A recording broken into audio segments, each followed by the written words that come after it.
Imagina que naces con la tragedia atada a la mano izquierda y el talento a la mano derecha. ¿Serías capaz de vencer uno con el otro? Porque nuestra autora recomendada del mes de noviembre, sí, muchos lo adivinasteis, efectivamente la novela del mes de noviembre es El año del pensamiento mágico de Joan Didion.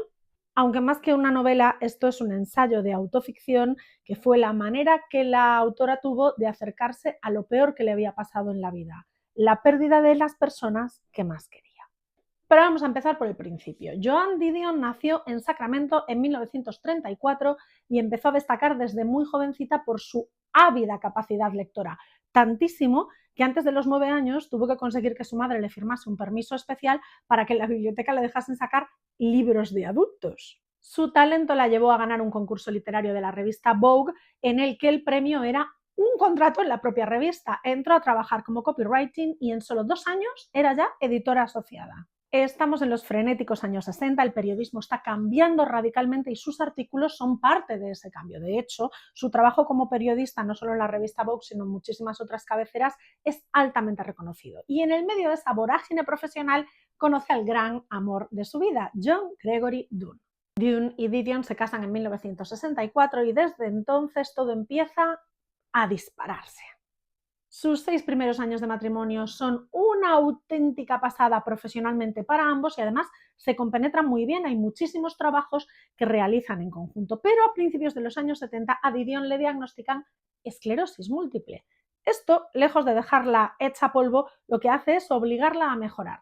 Con tratamiento y con muchísimo cuidado consigue que la enfermedad se mantenga latente toda su vida y mantiene una vida más o menos normal. De hecho, a los pocos años es madre.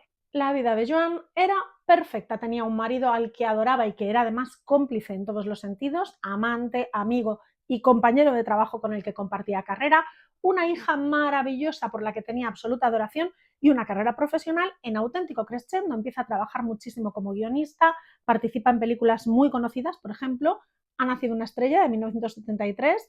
Vamos, que la tía lo estaba petando lo más grande. Pero hemos empezado este vídeo diciendo que la tragedia la perseguía y eso fue lo que pasó, que la tragedia la alcanzó en otoño de 2003. En ese momento a su hija Quintana le diagnostican un fallo terrible hepático devenido de una sepsis horrorosa y la ingresan y se pasan meses luchando por su vida en el hospital. Didion y Dunne iban a visitarla todos los días, fue una época durísima para ambos, su trabajo también se resiente y están pasando como el peor momento como pareja. Y justo en ese momento, el 30 de diciembre de 2003, al volver de una visita a su hija Quintana en el hospital, Didion y Dunne se sientan en la mesa a cenar y a charlar del día y de repente un infarto fulmina a Dunne sobre la mesa. No hubo nada que hacer. Cuando los servicios sanitarios llegaron a casa de Joan Didion, John Gregory Dunne estaba ya absolutamente muerto, no había absolutamente ninguna posibilidad de reanimarlo y lo peor de todo es que solo unos meses después su hija Quintana fallece también. Y de toda esta tragedia nacen 2 obras maestras, El año del pensamiento mágico y Luces azules. 2 ensayos de autoficción en los que Didion aborda el duelo desde una perspectiva muy novedosa, diferente, analizando toda esa parte irracional del duelo, los recuerdos absurdos que uno tiene de ese momento y las cosas importantes que ha olvidado, la forma de afrontar esa pérdida para poder sobrevivir a ella, deglutirla, amilanarla, convertirla en algo digerible. Fue la forma que ella tuvo de convertir ese terror, ese horror por el que estaba pasando en algo que le permitiera sobrevivir. Y lo hizo. De hecho, Joan Didion continuó trabajando a pesar del dolor insufrible que estaba padeciendo y siguió convirtiéndose cada vez más en una autora de culto y absolutamente reconocida.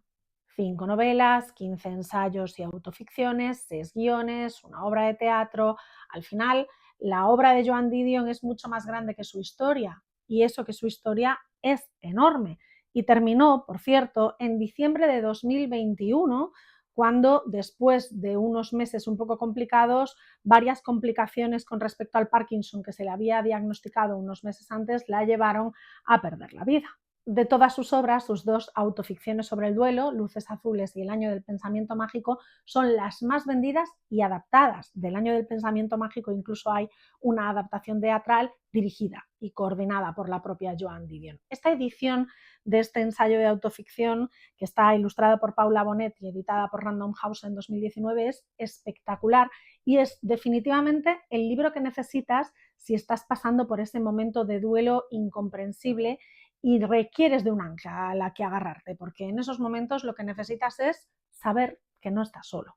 Y nada más, espero que esta recomendación lectora os pille a todos bien, y si no os pilla bien y estáis en ese momento de pasarlo fatal por haber perdido a alguien, pues espero que os sirva para salir un poco más a flote. Nos vemos el mes que viene en la biblioteca.